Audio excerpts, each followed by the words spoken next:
Cristiano Ronaldo, a name that turned whispers into roars. From the streets of Madeira to Old Trafford to Madrid, Turin, Riyadh, and beyond.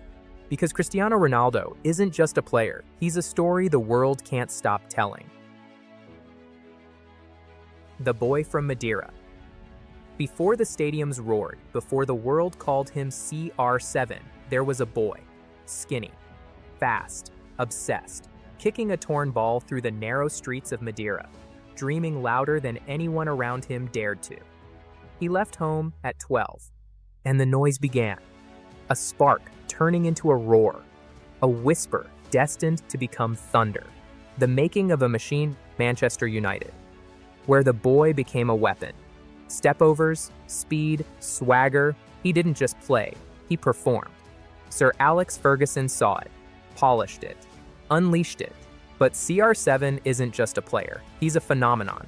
Every move, on or off the pitch, becomes content. A transfer, headline, a shirtless photo, millions of likes. A rivalry with Messi, he's not just in the game, he's in the algorithm. Every YouTube title with his name. It spikes. Because people don't just watch Ronaldo, they react to him. He's a magnet for emotion. Juventus, then Al Nassr. Even as the leagues changed, the noise didn't fade. It followed him. Because CR7 isn't tied to geography.